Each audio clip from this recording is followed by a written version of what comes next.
Alrighty, Doc here from North America. It's Monday, TGIM. Thank goodness it's Monday, and here we are again. This morning has started off kind of quiet. It's not very active, which is okay. The equity markets are kind of up and down, in the sense of very quiet. Bonds are topping out a little bit. There was a push for the 30-year had gone up to about 3.27 in yield, 3.27, 3.25% if you want to say it that way, and now we've fallen back to about 3% and kind of vacillating. It's kind of going up and down a little bit around the 3.1, or 3.01 more like it. It's not 10%. It's only 0.1%. But overall, the markets are kind of just acting, they're dragging along this morning. Not a lot of direction. Earnings are coming up again. There's all kinds of political news out there. This morning, I don't know if you're paying attention to the Twitter, which is I don't belong to Twitter. I stay away from it. I think I signed up for it once back in 10 years ago or whatever, and realized right then and there it was a very poor tool. It was controlled. Well, they're saying now that they think maybe almost 90% of it is literally doesn't exist. So in other words, the subscribers to it, 90% of them. Can you imagine if they said that about Facebook? Wow, what a crash that would be. And that's why the stock has never been, as they say, never been able to gain any value or be monetarized. In other words, they weren't able to make money from it because advertisers can tell when they're real people subscribing to something and when they're not. And so they actually, so it went public in the $40 area, 45, 46, something like that. And the stock at best could get in the 60s or I guess like almost 70 about 4 or 5 months ago. In November at the top of the market, got up to about right there for a day or two and then fell right back down into the 40s. And so, the moment Elon Musk said that he was investigating it, the stock fell to like $30. So it's really going nowhere. Hey, Robin, how you doing? So we're starting off Monday here with kind of like a slow, steady, quiet day, really. No real action. As you can see there, though, on J4X, you can see the Swiss, the currencies themselves, and the dollar is still strong. We have a lot of noise going on. You can see it here on Chicago Quant, same situation. A lot of noise, another high, taken out 2 days ago's high, that type of thing, and yesterday's high, or Friday's high, I guess you can call it now. We've been in that daily buy since way down in here. Oh, you can't even see it. Let's see. Yeah, we've been in the daily buy since like way down in here. And you can see we've been in the weekly sell since there. I'm sorry, weekly buy since there. So we've been in a daily and weekly buy straight all the way up to this whole move, which is very unique. And I was looking at the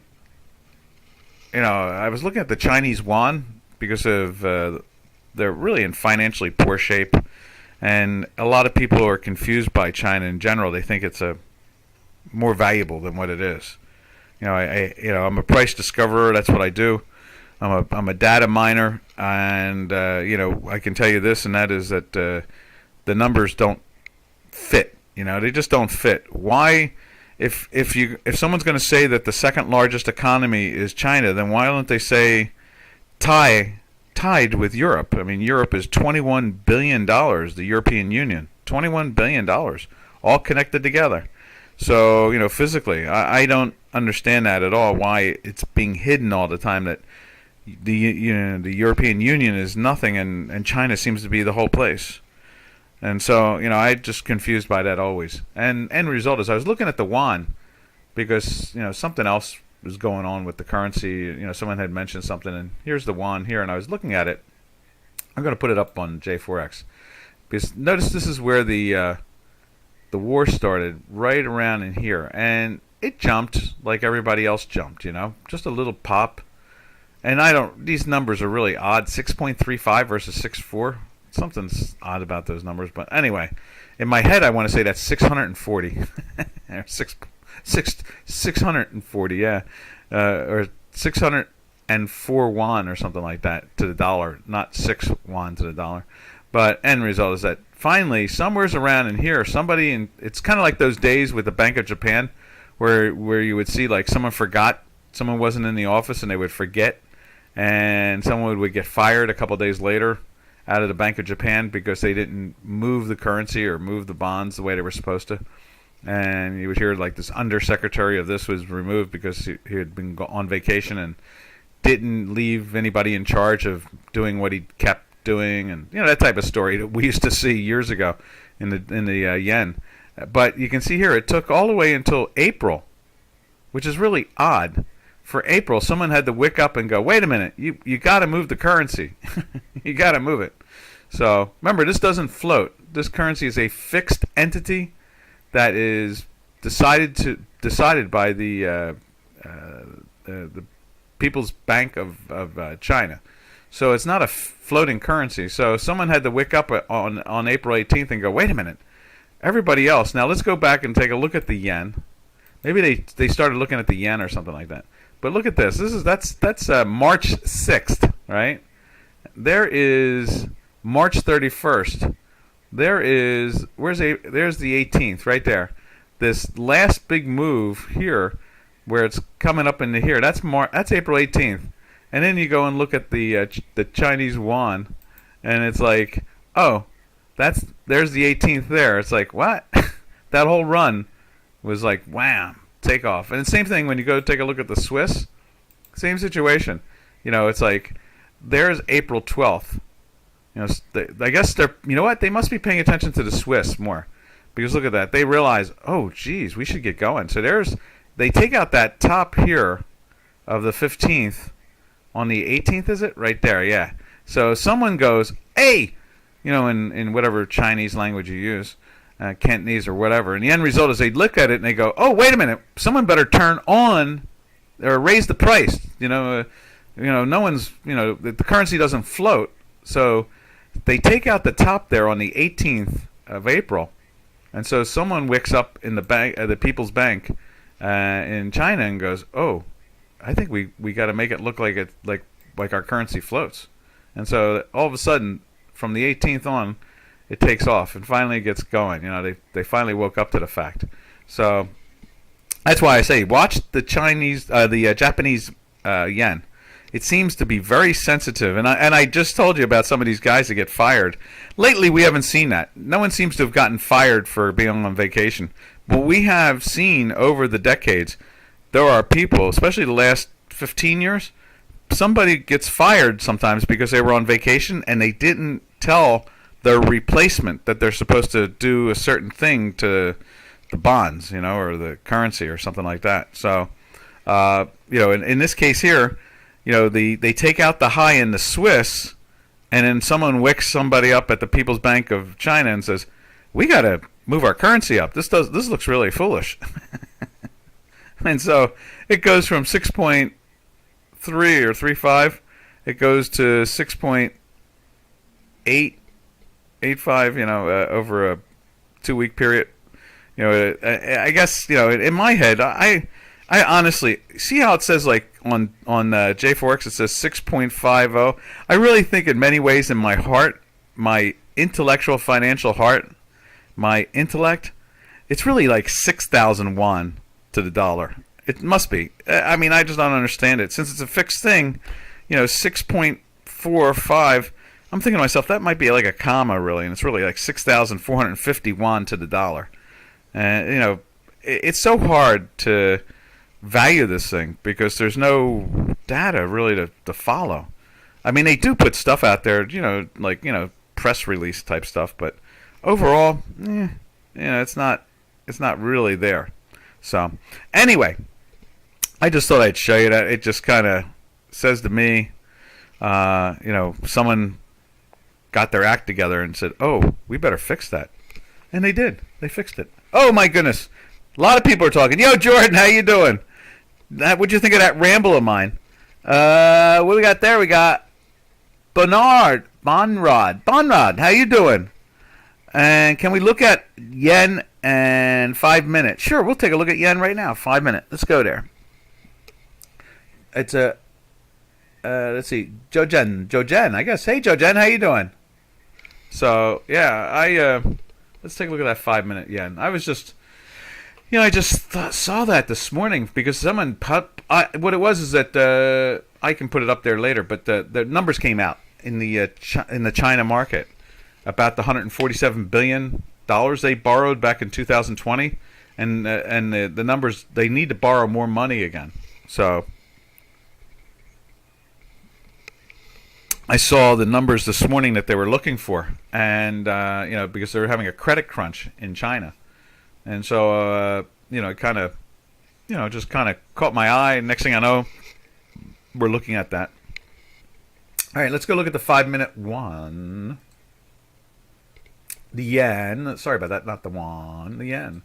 There's a 2 minute right there, and you can see here we do the what is that, the Bollinger colors right there. That's what we're doing on that. That's the Bollinger colors. So there's a 2 minute. So it went into the sell right there. Had a little hump move up, but no really great shakes.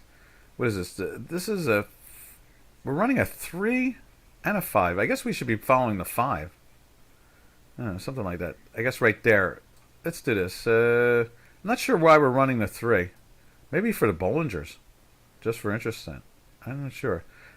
Let's do this. Let's turn that. Let's just move this up like that. There's the 3-5. And so you can see right there, it went into the sell right there. It went into the sell there, and then tried to pop up, but didn't go. It couldn't come out of that, and then broke down again. So now let's look at the 5 minute instead.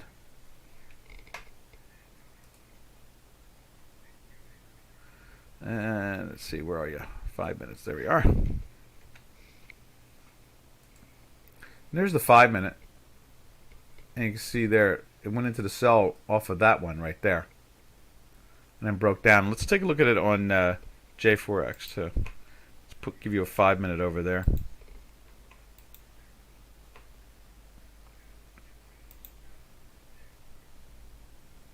There it is right there.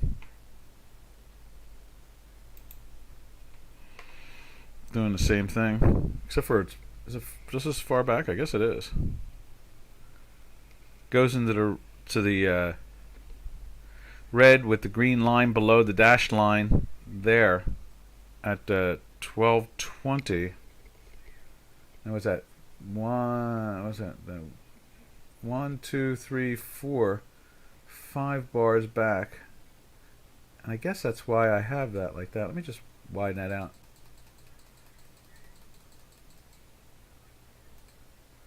In this case here, that's probably the 20 also. I bet that's it right there. And it doesn't confirm it until right there on our work.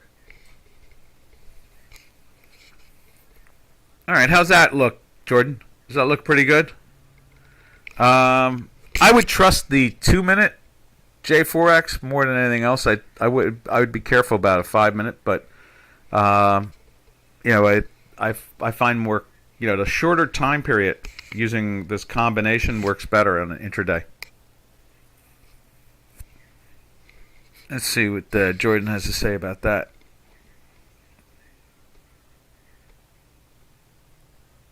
Yeah, there it is. Oh, you went short. Good. Good. Yeah, everything was aiming in that direction, so that's pretty good. Yeah, so let me tell you exactly what I was looking at. Let's find it here.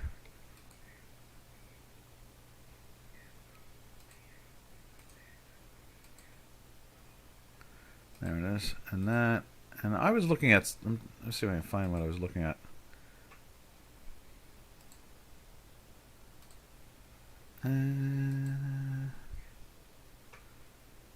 Let's see. It was a great article I was reading. That's what it is. There it is. Okay. Collapse of Chinese credit growth opens door for rate cuts.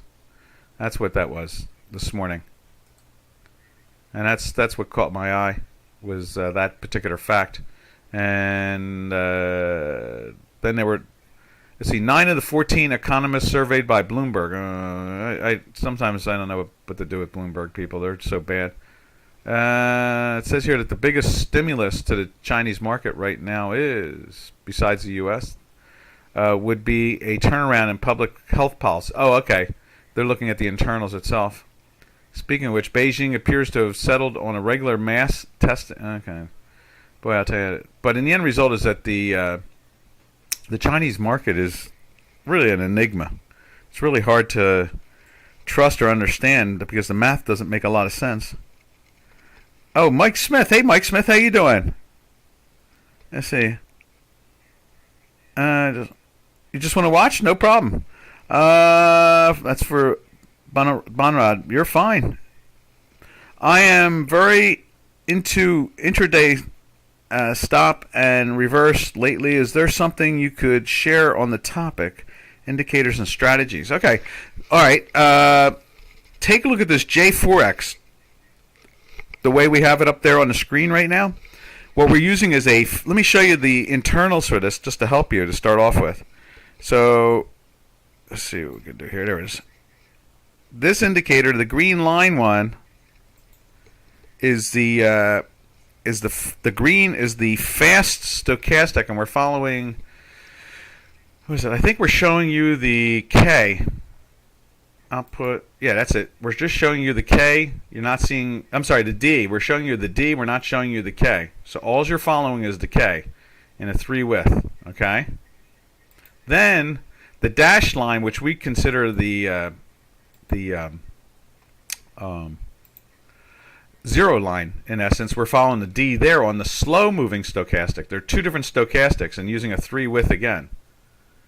And the K again is blocked out. So you're only seeing these things. So when you see that speed, so the tools that you use, we show you our work, and matter of fact, we've said this on some webinars.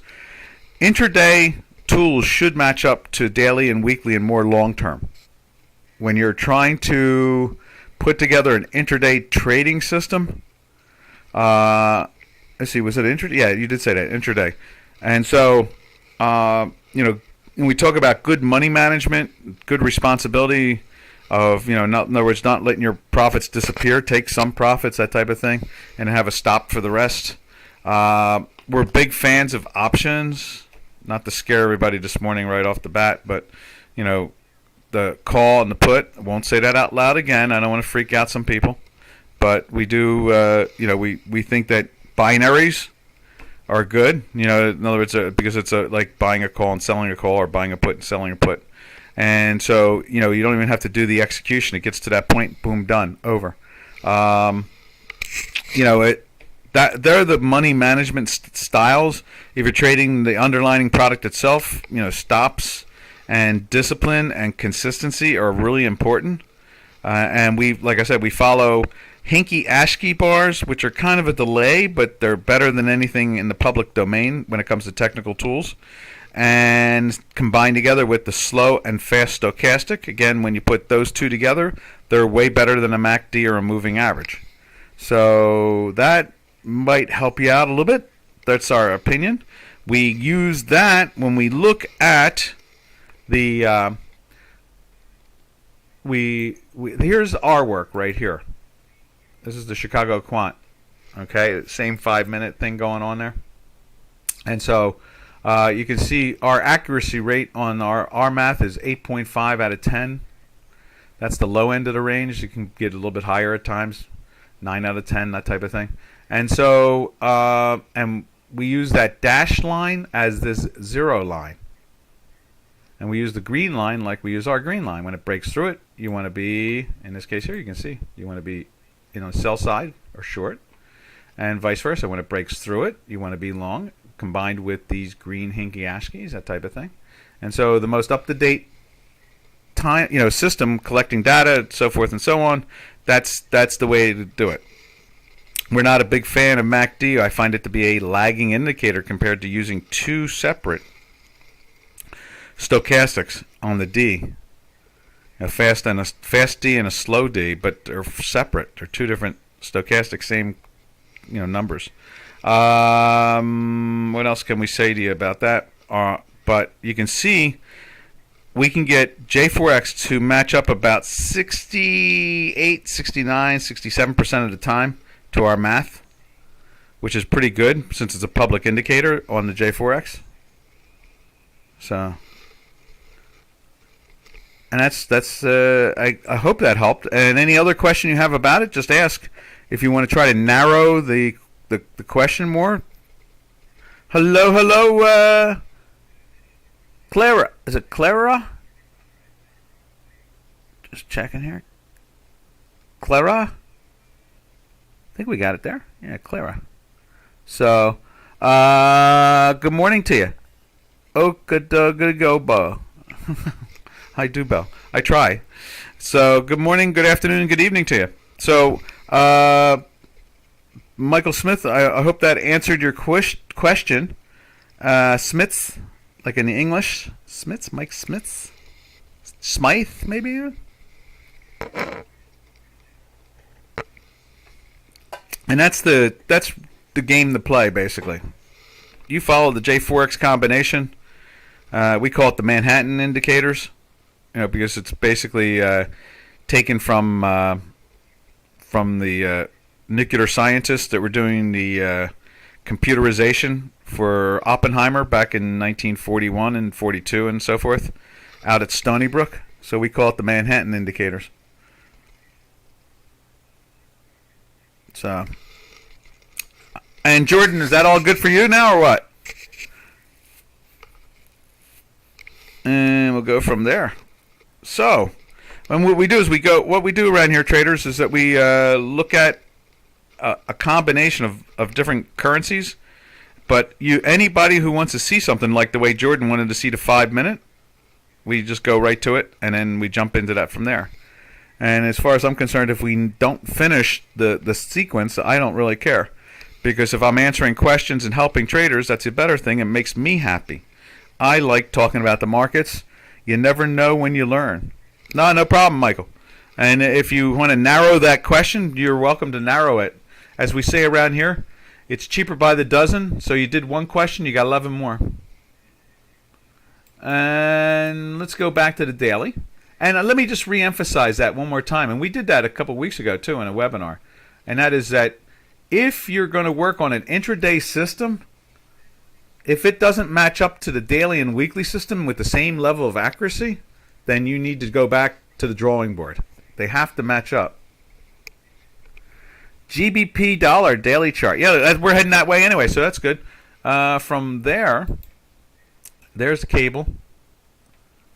GBP right there. Still just dropping. Now look at that. We're getting a green hinky as we speak about that, so that's kind of cool. Let's put it up on Chicago Quant. I think we're still on weakness there. Yeah, okay, we're getting the same thing now. See that right there? We got the, let's widen that out for you so it's bigger. There we are. You can see we are breaking through our zero line right there. And we've got a green dot going on. And you can see the same things going on the J4X. We got the green line through the dashes right there, which is our zero line on that. At the same time, we're generating a green hinky ASCII bar. So you can see the pressure. Now, the only problem with this is that we've been in a weekly sell since back in here in the 30s. So we would like to see the weekly join in with the daily. And so far, we're not really seeing that. So this could be dead cat bounce again. We'll see. You saw it did it here. I remember whistling away about it then, too. We went into the daily buy there, and it just found a way to roll over. So,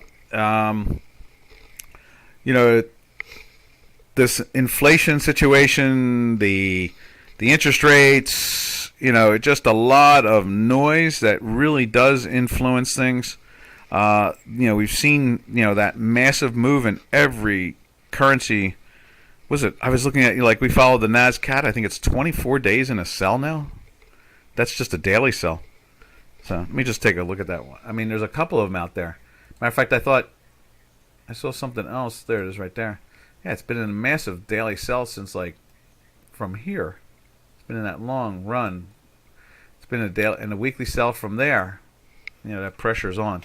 So with this inflation and interest rate situation, it has really changed the channels. Matter of fact, for a couple of years, we were watching channels that seemed to be very well established. And it seems a little odd, but right now, the Canadian against the dollar and the Mexican peso against the dollar seem to be holding their ranges, which is really unique. We're wondering if that's a location thing, like the way we watch the euro against the Turkish lira compared to the dollar against the Turkish lira. You know, the euro Turkish lira is so much more accurate or consistent, let's say, compared to the dollar. Now, the dollar, in many ways, doesn't let go. I mean, they're showing weakness in it, but more than that is it just, it's just interesting to see the level of accuracy. And that's what we always fight for around here, is measuring and recording accuracy. That's the whole gig about this place here at Dukascopy. Is what we do is we chase after the this whole value of trying to be accurate, not in a 2-hour period, but like say in a 2-year period. Real accuracy. All right, from there, so we go over to the euro. Let's take a look at the second largest economy. The second largest economy in the world is the European Union. And you can see it here. It's just, that's why it trades. The currency is a floating currency. It floats. In other words, let's say they interfere with it less than the People's Bank of China. That's for sure. They influence it less. And you can see there the euro against the dollar also. Let's put it up on Chicago Quant. It must be popping the same way. Look at that. It's still not popping up. So it's still fighting, but the cable is showing some life in it this morning. You can see we got a red and a green on our work there. We'll just point that out to you. That's usually a sign of some action to come in a day or two. So you can see here, last time a red and green, and next thing you know, we get a strong pop 2 days later. And it goes into the daily buy the day before that, and then up we go. And that's usually, and then you can see here we had 2 of them, and then they try to press it down. It's in the sell, and then they throw it into the daily buy, and it's washed away already by that point. It just seems to last a couple days, and then boom. All right. Sometimes it can be an important high or an important low, or sometimes it just is just a market, where it just moves back and forth. All right, and I hope I answered the question on the cable there. Who was asking for the cable? Was that Jordan? Yeah, that was Jordan. Okay. Did we satisfy your... we can look at the cable a little bit more if we haven't satisfied everything about it for you. And then from there, while we're waiting to see if Jordan wants more of the cable or not, we'll take a look at the Turkish lira against the euro. Or the euro against Turkish lira. Right there. And let's put it up on Chicago Quant at the same time. Right there. You can see it's trying to climb. Showing some life. It's been in a daily buy since here. Missed it there. Must have had a red and green to interfere with it. And then you can see it's trying to go back to the top end of the range. That's what that big box is. So, and you can see we're flirting with a weekly buy number 2 already in the first day of the week. We've jumped through the 0 line. And so that is the euro Turkish lira. From there, we'll jump over to the Canadian. And Jordan, if you do want to see the cable again, we can go back to it. I don't think we did a lot of analysis of it, but it is interesting that it's acting strong, Strong enough that it's through the daily buy number, whereas the euro hasn't done that yet. Let's see, CAD right there. You see that's interesting too. And yes, on Friday it pushed a red Hinky-Asky. The lines were breaking down. And let's just look at it over on Chicago Quant. Right there. Pushed it into a daily sell on Friday. Kind of up a little bit today. Nothing major. And we're still in that weekly buy, as you can see right there. So it's awful hard to want to jump into that. Jordan says, yeah, cheers. Still doing some technical analysis on it. Yeah, let's go back to it. Because I feel like I have not done as much as I could. I agree with you. I didn't want to do that. I didn't want to jump back there unless you wanted to, but I definitely wanted to look at it more. Interesting. You can see it here. It's flirting with the daily buy with no problem.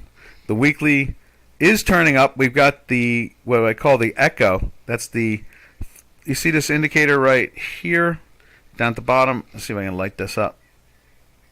Right there, the 3-5. The bluish dash line is the 5. The 3 is like the 3 up top. It's just a 3 without the 5. So in this case here, this is the daily algorithm, and this is the weekly one. And it's interesting, they're trying to turn up. You see it right there, touching the bottom end of the time manifold here, the negative side of the time manifold. And then you can see here, the green line hasn't taken off yet. So it looks like it's trying to get going, but it hasn't gotten going yet. And that's the interesting part about this is, we've not seen any of these currencies really have any muscle to themselves. They've been basically pushed down or up, whatever fits against. In the end result, they've been pushed down against the dollar. That's pretty much the rhythm of every currency on the planet here. They've been pushed down, minus he who will not be named currency, because they've locked their currency to the dollar itself now. So they're backing it with gold and oil and whatever minerals or something like that. So, the cable is trying to pop like it did here, and and for the not the Fibonacci as much, but for the Elliott wave people out there, you can say this could have been the A, this could have been the B, and this is the C. Maybe we're coming towards the end here. I don't know.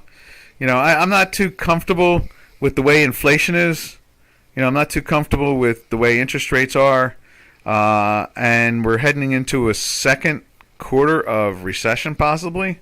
So, it looks like we may be officially in a recession by in within a month, 2 months. Let's put it this way, 2 months from now. And that says a lot, being in a recession. I mean, a lot of people were predicting, they were talking something like, next year, a recession. But with the policies that Mr. Biden and his people were doing, they're really trying to slow the economy down. Would you believe he stopped drilling on oil and gas last Thursday? Doesn't anybody tell him that we're in a situation right now that we need more oil and gas? And he stopped it up in Alaska. So, what's Giannis? Hey, Giannis, ain't a recession simple measure equals GDP negative, right? So we were, I guess we were negative. We were 1.4 negative last quarter, and so we're negative again right now. Yeah, that would make sense to me. Thank you for chiming in, Giannis, because I agree. I have a hard time not thinking we're in a recession. And could you believe the guy? Again, I'm going to say it. I'm going to repeat myself. Thursday, he signed an executive order to stop drilling of oil and gas in Alaska. Doesn't he know that oil is trading at like $110 a barrel? What's up with that guy? I mean, he's like lost his mind. Yeah, it must be. Yeah. Thanks, Robin. I agree. But what do they say? Call him the big guy. He gets 10% of everything. That's the big joke around here of late in the United States. Is that if when the 40 billion they start off with something. Something's wild is that what the money going to Ukraine. They're giving Ukraine X amount of dollars. They're helping out the NATO, Europe, and Ukraine, right? And so it goes from something like a package for like 32 billion to like 33 billion, and then like 36 billion, and it goes to 38 billion, and now it's 40 billion. And so the big question is, does the big guy get 10%? Talk about crazy. You can't invent these things. They actually exist. You couldn't make them up, I mean, honestly, you couldn't make them up, because no one would believe them, but they're so factual. It's kind of like, oh my God, I mean, really, it really is something. I don't even know how to justify it. I don't know. None of it makes any sense to me. It just is what it is at this point. So we just kind of put up with it and just shake our heads and go, okay, yeah, right. And that's what they, the media always does. They always go, oh, it's just Joe. That's the way Joe is. Let's see. Jordan says, oh, wait a minute. First, Yano says American economy contracted an annualized 1.4% on first quarter in the first 3 months of 2022. Yes, exactly. Right, exactly. So they're let's see, what do we got? We're just finishing, the first quarter ended in March. So we're halfway through the second quarter.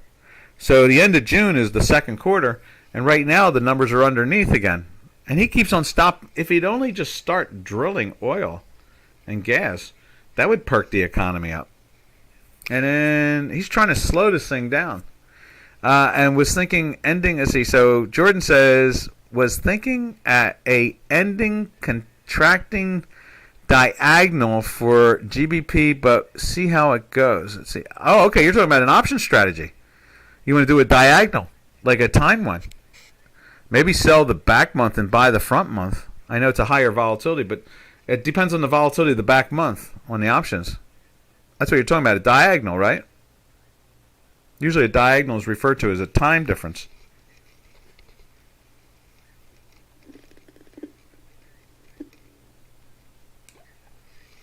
Because if it was the same time frame, it would be a bull spread or a bear spread. Yeah, I hear you, Jordan. I think that, you go out 3 months and buy a diagonal. I think you'd be fine. I really do. You got to figure that they're going to find a bottom in here. I mean, you got your limited risk anyway, so it's fine. It's just an option spread. You're not going to get stopped out. And, you got to imagine. Can you imagine this thing starts to take off? Do you know how the volatility will be on that back month with the higher vol? It'll get crushed. They'll crush the volatility, which means you'll make even more money. So trading the diagonal makes sense. God, I love it when you talk dirty. Nothing better than option conversation. All right, where do we go from here, traders? I guess we've taken care of the cable. And you can see the short term. I guess, you know what? This is what we watch. Watch the Echo, the blue dash, Jordan, for the next week or two. And if we can get this thing to start to turn and join in with a weekly and daily at the same time, go for that. Before it even does that, since you're talking about a binary type spread, just put it on early, I mean, what's the worst is it's an option spread. You're not going to get stopped out. You can always turn it into a butterfly or something to get your money back. All right, let's see. From there, we just did cable. We were in the Canadian, right? That's what we were doing. We were looking at the Canadian. So the Canadian is trying to break down. With that, we normally, with it going down on Friday, we assume oil was going up today. So we'd take a look at oil. Where's it at? Not there. Okay, right there. And we're following the July contract starting today. So you can see oil is just up a little bit there. No complaints. Just by the hair of its chinny chin. Let's take a look at it over here. Maybe down like a tick or two. Something like that. It was higher earlier. And there's the Brent. You see Brent is down very small. 10 cents, something like that. And then over here on West Texas, right there. Yeah, now, wow, look at that. Brent is only $1 wide from West Texas. Let me go back and check that again. I did see that, right? Brent's trading in the 111. So there's a contango itself right there. The fact that Brent can carry $3-4 premium, and now it's not. There's a contango to pay attention to. So you can see here oil is up just a couple cents here in the States. You can see the strength on the J4X right there. You can see it right here. We've got a red and a green going on. It did dip over. You can see that. Let's widen that out a little bit more for you so you can see it better. There we are. You see it's trying to do that. boy, they pounded it down and they're bringing it back up. That's what they're doing. And you can see the weekly has been in a weekly for, I don't know, what, 5, 6 weeks now, 7 weeks. This is the 6th week. So holding up pretty well there. And with that, normally, you know, that tells us that part of the story. Then we go and look at like gold. And there's gold. Gold is trying to lift up from the lows today. You see that? But it's got a lot of work. That's another one that's been in a daily sell since up back in here. So what is that? That's like, there's 4, there's 8, there is 12, there is 16. This is going on the 20th day in a sell. We went into the weekly sell in that week also at the same time up in here. So the pressure's been on the gold. Now, when gold is going down in value, obviously, or not obviously, but most of the time we find that the South African Rand follows it. You know, it's definitely, matter of fact, the South African Rand to a certain extent seems to be almost the leader at times. There it is right there. Let's put up on J4X.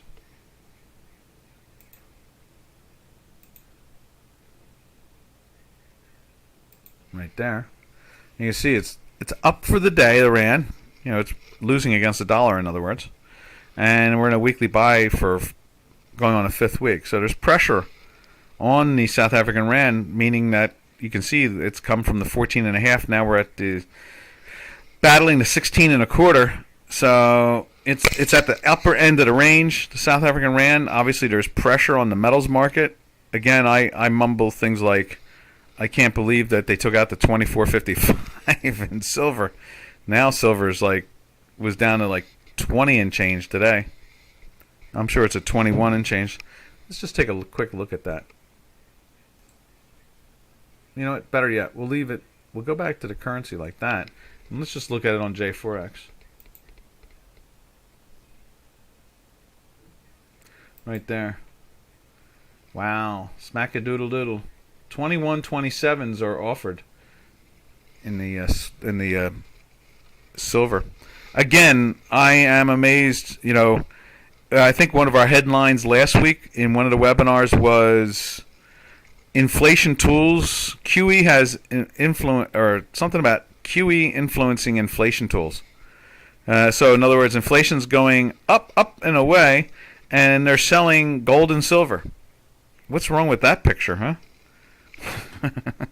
Definitely, even if you're not a gold fan and a silver fan, you got to wonder, wait a minute, isn't that for like the last 3,000 or 5,000 years, you know, organized societies bought gold when there were problems, when there was inflation and war?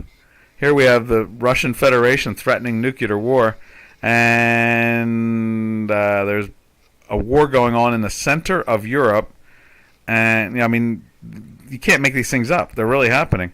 And then from there, where do we see gold and silver? Not at all-time highs, not like, you know, 1% away from all-time highs. No. We've got silver now over almost 60%. It's like 56% below its all-time high. No, it's actually higher than that. It's like 61% below its all-time high. And gold? Well, gold's trading at 1,800 basically, and all-time high is 2,100 or 2,200. So I mean that's almost like a 20-some-odd% below. So it's like, wait a minute, isn't someone threatening nuclear war? Don't we have inflation? Is this like, am I back at the nursing home and basically this is all fantasy and it's not really happening in reality? What is this? It's crazy. It sounds crazy. So, you know, I mean, you know, am I really here on a webinar? Is this all in my head? Oh, Lord. All right. So from there, the South African Rand, we go over to the currency that will not be named. It's been locked in a daily buy since they've basically, you know, it went into a sell right there ever since they locked the currency into the dollar. So they call it, well, we're backing our currency now with oil and gold, and obviously everybody knows oil trades in dollars, so you're backing it with the dollar, and you're backing gold. Gold trades in the dollars, so you're backing it with gold and dollars again. You know, everything is dollars when it comes to these big commodities. So it's locked to the dollar.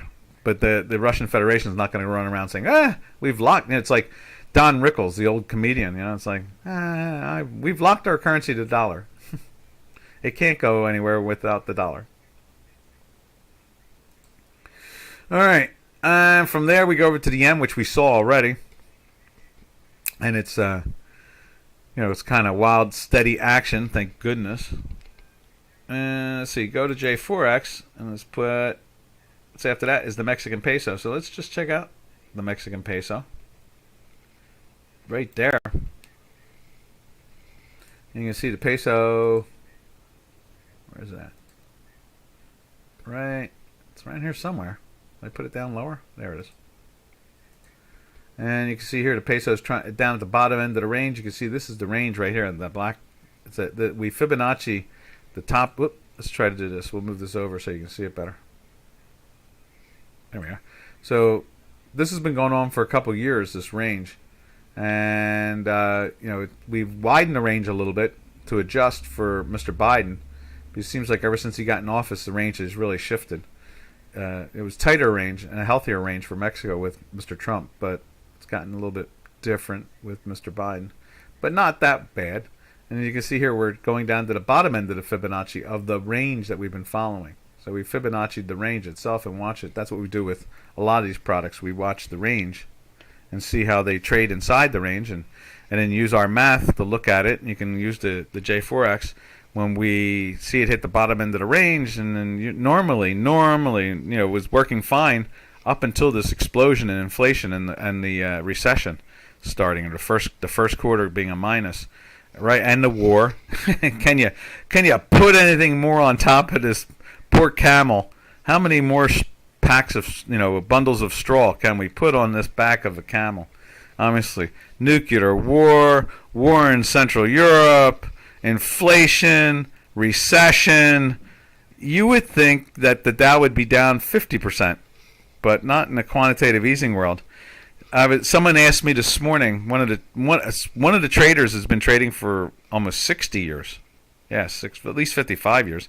He's been trading on Wall Street since 1956 or 57, right around there. So, he texted me about something. He's always texting me, and he texted me about what was it? It was about about what did he call it?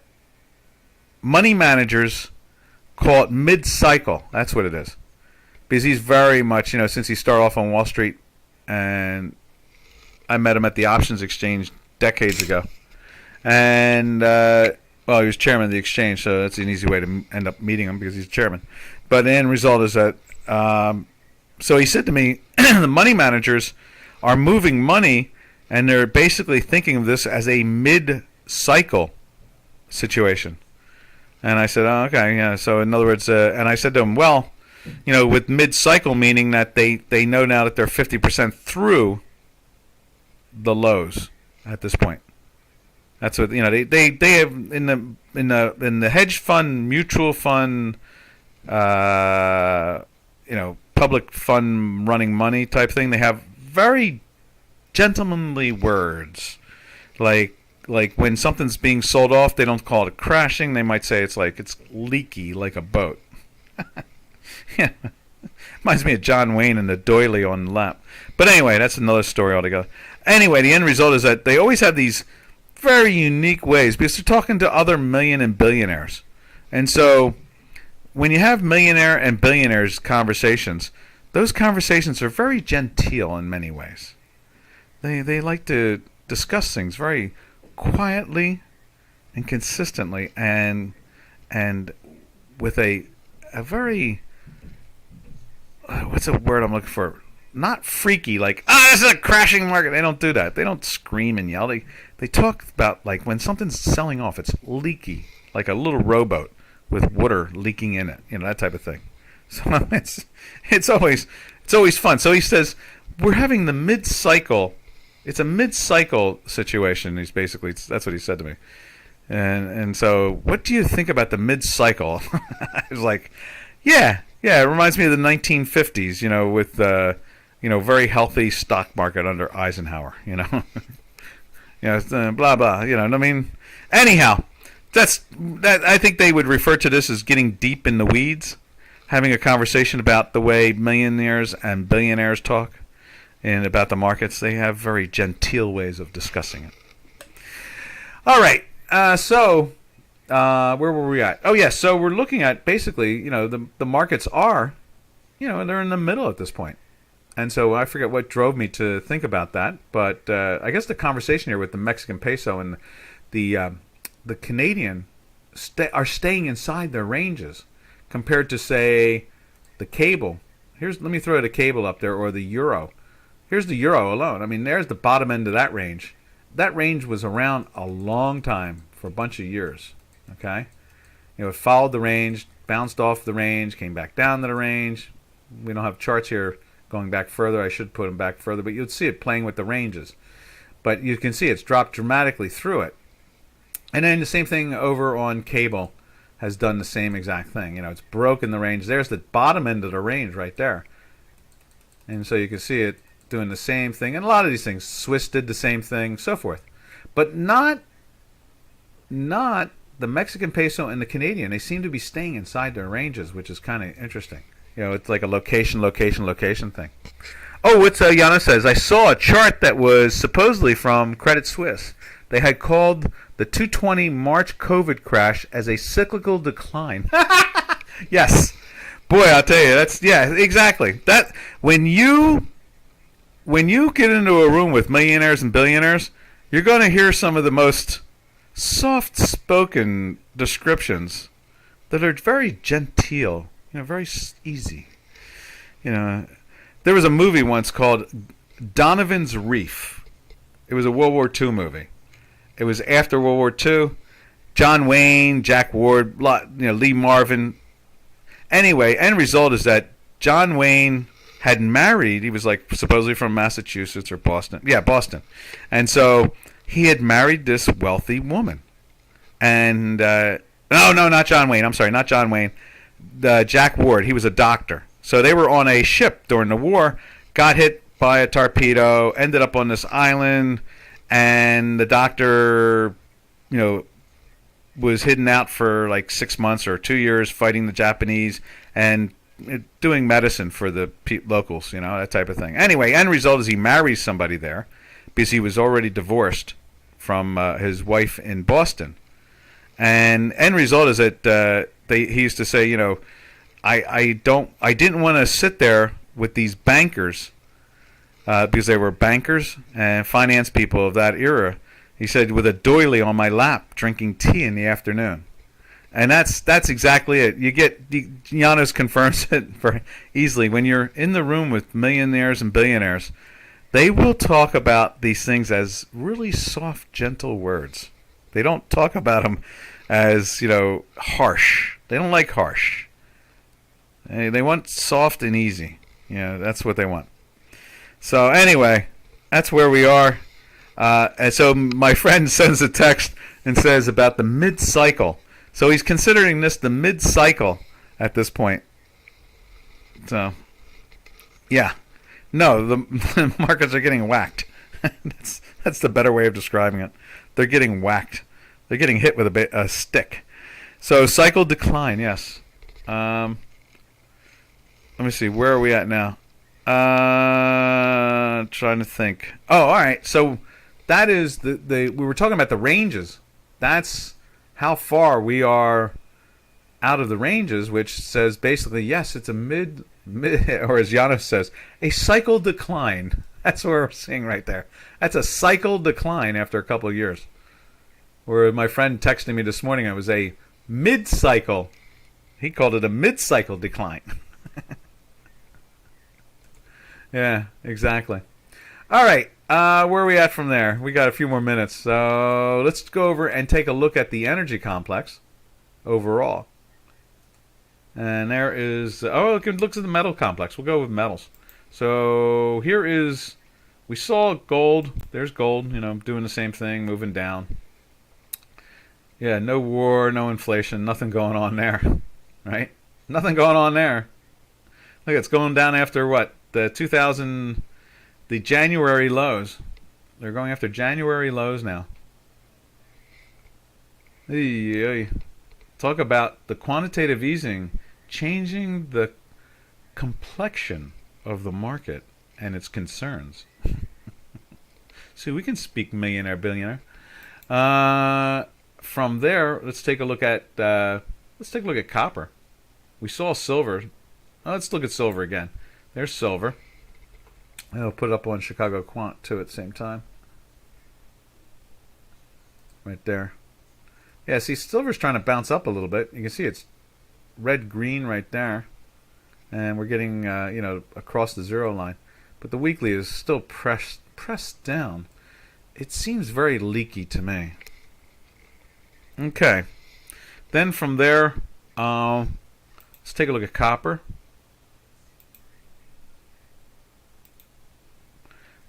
Maybe that, for those in the mid-cycle type of attitude or the cycle decline, basically we've seen copper go from almost $5 down to $4. So you would think that there would be some buying. Somebody would step up and do some purchasing. But we've been in that weekly sell since up in here in the 60s. So I have to say that this, unrelenting wind is pressuring it. Let's see. And then from there, you know what happened last week? Of course you don't know what happened. We talked about it, though, last week, and that was the platinum. Platinum did not get into the weekly buy. It missed it by the hair of its chinny chin. And look at it now. Look at the blue. We saw this in the 8s. We figured that it was going to go touch up almost 1,000, and it did. It jumped on Wednesday. That was Wednesday of last week, and Thursday, and then Friday, and it just fell apart. But we were really pressing. This thing, the green line was through the zero line. The blue line was screaming through. We were like in the low 9s saying, this thing's going to try to make it to 1,000. It did. In just 2 days it did it. And then from there, we go over to the energy sector. And we've seen Brent, and we've seen, there's the, this is the front month now, or getting ready to be the front month in the next couple days. June oil expires in a few days. So they because of the delivery and the physical challenges sometimes, they give it like 5 days for the contract to finally settle. Then they give it another 5 days. And now you've got the barrels of oil on a barge, and then you can trade the certificates of the barge for a couple weeks before they move it. And let's say they find somebody in New York Harbor that has a barge of oil, and somebody in Baltimore Harbor down 200 miles away that has a barge full of oil. They can exchange their certificates of the barge, and so that they don't have to spend the money on the fuel to move that barge. So there's all kinds of delivery situations that go on, and so that's why we see this odd expiration of the futures contract where it says it's a June contract, and here we are in the middle of May, and it's getting ready to expire. Then from there we go over to natural gas. Let's see what's going on with the natural gas. Right there's U.S. natural gas. See, they're popping it back up again a little bit. Last couple of days, last 4 days. Let's get up over here. Not gas, right there. We changed the contract. Juki gas. No, it's July gas. Let's fix that. Juki gas. There we are. July gas. We moved the June contract to July because they don't have as much of a delivery problem with natural gas, but it does expire going into the end of next week, the June contract. So we're moved over to the July. And you can see here it's perking its head up. There's 4 green dots on a 5th day. Been in a daily buy for the last 4 days. Been in a weekly buy for months. All the way back to January. You can see that right there. Beginning of February, end of January, we've been in a weekly buy since the 380 area. Now the product's trading in the $8 area. Got as high as $8.96, almost $9. Let's take a look at nat gas in Europe.